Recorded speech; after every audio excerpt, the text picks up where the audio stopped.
Hello everyone, my name is Francesco and I'm the senior editor at worldsfactory.net.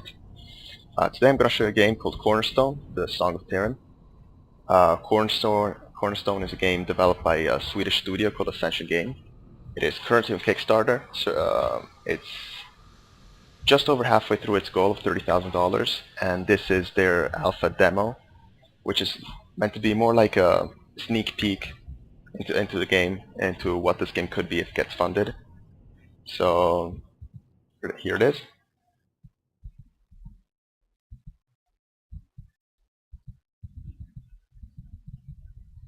That's right, it starts off with this panoramic pan of the level that we'll be playing. So here you can see I really like the art style. It's very Wind Wakery. And that's your first clue to where you're meant to go. You're meant to go pick up that equipment. This is your boat. This boat, you can use it, you can sail around it. Okay, you control it just like you'd normally control your character. It's just like sail around. You can sail around all this island. And while I'm not going to do this in this video, you can use the boat to solve certain puzzles and to progress. This game is very flexible in how you tackle the physics-based puzzle in this game.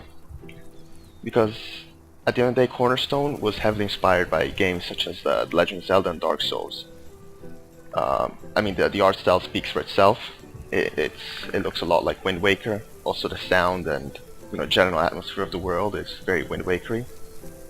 And you'll see the combat later on is very inspired by Dark Souls. It's very brutal, and the game often rewards you for avoiding combat instead of fighting everyone and killing everyone in order to progress.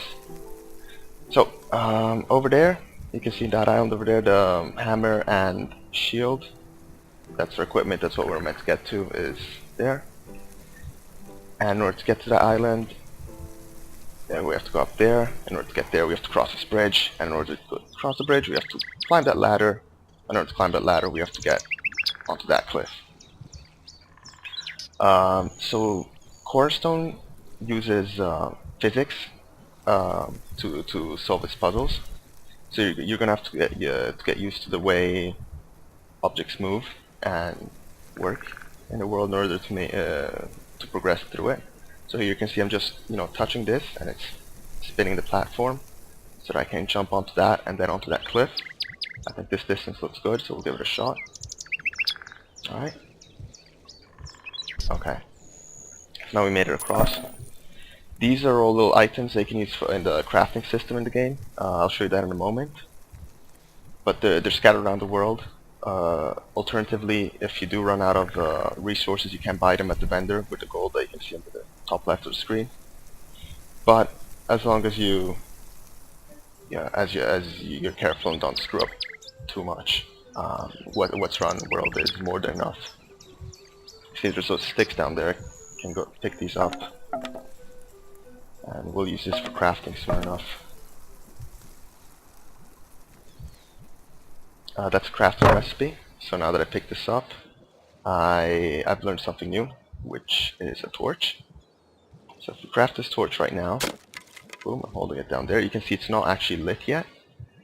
So if whoa, okay, looks like the game bugged out a little bit. This is an alpha after all, so there will be some issues, some technical issues, as you'll see. Hopefully this won't change too much. There we go. Lit that on fire. Now we light that, jump on the elevator, boom, and now we're down there. That's where our equipment is. Alright, now that I dropped the torch, it seems like my arms are back to normal, so that's good. And we've got our equipment, so now we can get started properly on the quest. I'll show you some combat. And the bridge dropped. The game is still missing a lot of things from a technical standpoint. You can see we just had that visual glitch over there. There's also a lot of sound effects missing, and the music is more like a general loop. But at the same time, the game has a nice feel to it. It's definitely very friendly and cheerful, and I'm really liking it. By pressing control, you can go into stealth mode, so enemies don't don't see you as well. Obviously, if you walk right next to them, they will see you. But if you're in stealth mode, it is harder for them to see you and spot you. So that's the enemy over there. What we want to do is attack him from behind, so he doesn't see us coming. So we'll sneak up behind him with our weapons, and hopefully we're fast enough. But I'm not sure. I think it's going to be kind of tight. All right. Whoa. Okay, yeah, there is also no sound effects for when you hit people, which is very annoying. Right, shield bash me. See, there is a roll move that you're meant to do, but it never seems to work with my keyboard. Oh god, let's hope we don't die then. Alright, hit him once. Last time I was playing this, he wasn't spamming that move so often.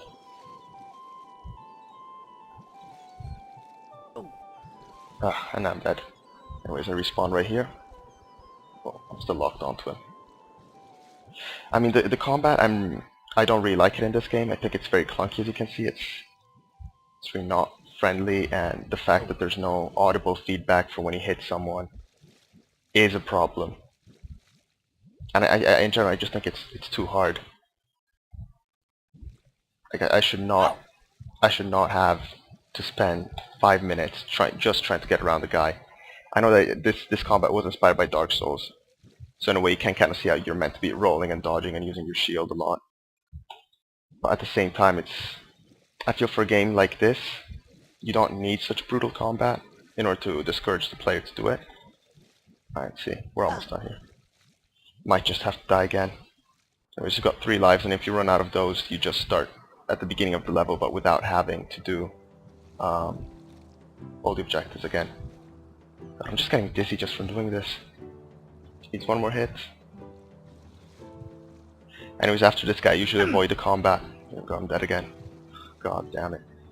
I usually avoid the combat completely because I completely hate it. I think it's not very well implemented yet. It's still very buggy and it's too difficult. Now this part is actually even worse with these plants. If you're not careful, they can actually insta-kill you, and they do a lot of damage. And if you kill them, they respawn all over again. So here I'll just run to my next objective. Yeah, those purple things. If they hit you, it's game over. Yeah, exactly. Insta-kill. Oh, I do have one more life. Let's try this again.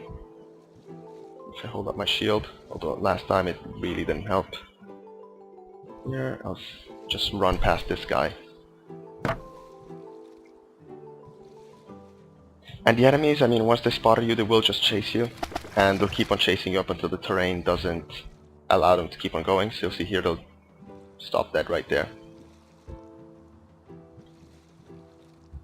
So at this point, I just really want to avoid the combat. See, up here, this is too high. So we can't jump there. There is nothing in the environment which helps us.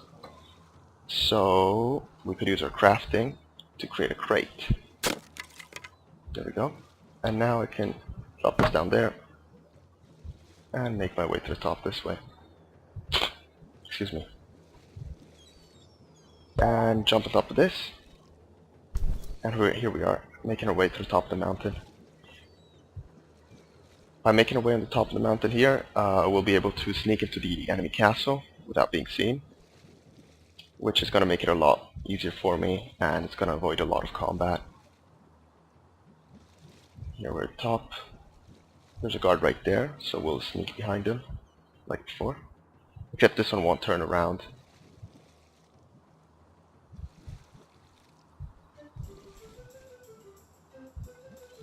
There. And this guy's dead. Go here, we do find another recipe. Well, glitch through that. And this recipe is gonna be a hang glider. So if we craft this, we can now glide all the way to that cliff edge over there, and that way we don't have to go through the gate and alert all the other guards. Here we are, gliding down.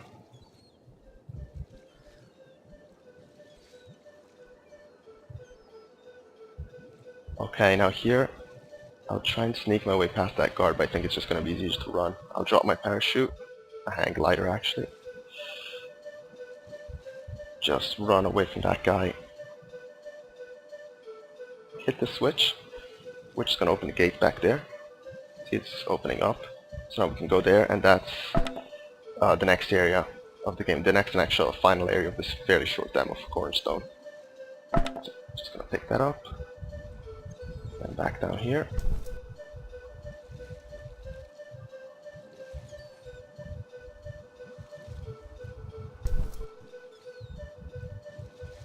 And here we are. Now this last area, from what I presume, is meant to showcase the boss fights or boss events in the game. So we'll just get over here. If I'm able to jump over this. There we go. And I see there's this torch here, so I'll pick it up. And make my way back, because I saw there was some fire here. So now my torch is lit, and I'll try and make the jump. Ah, didn't make it. So I'll go back, try this again. This jump is really to the limit.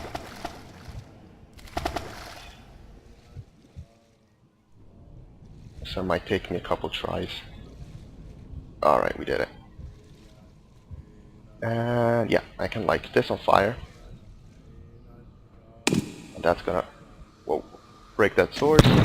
Well, drop that sword, make it swing, break the rock, so now I've got an entrance through the gate here. I won't need this torch again. I need to get up there. Yeah, I'm not sure if you can hear it, but there's like druids singing in the background. It's coming from that direction.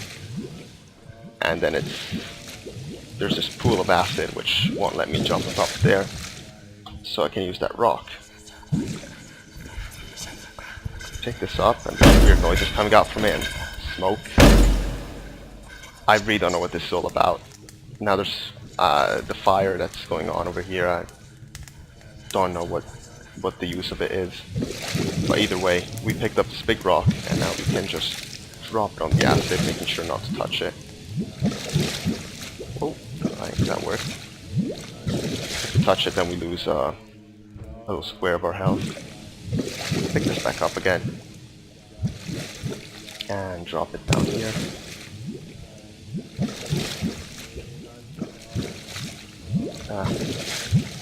It never seems like you can jump directly on top of this stone. It's like it was designed a bit too big than you jump distance, so you always have to kind of like roll with it in order to get on top.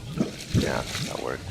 It's really tricky. Sometimes the controls for combat are just not very good, but the controls for the puzzles are more clunky than it really should be. And now we can see those are druids. There's something there for me to pick up, so we'll make our way down. Alright, and now that I'm here, I'll try and run and pick up that thing straight away. Don't know what that is. It looks like some kind of inscription. And now these druids are channeling some sort of dark energy and making this vortex which picks up all these items. Whoa, that hurt. All these items from around the map and hurls them back at you. I'll pick up that red fruit which restores some HP. And now if I kill the druids, hopefully that will interrupt the channeling and defeat the boss. Alright, so that's it. That's the boss defeated, and that's also the end of the demo. So once again, this was Cornerstone, Song of Tyrim, developed by Ascension Games. You can find this, you can back this game on Kickstarter right now. They've got, at the time I'm making this video, 10 days left on their fundraising campaign, and they raised just over $17,000 out of a $30,000 goal. So it's still uncertain whether this game will get funded or not. But you know, if hopefully if this game gains enough traction, there's definitely an audience for it.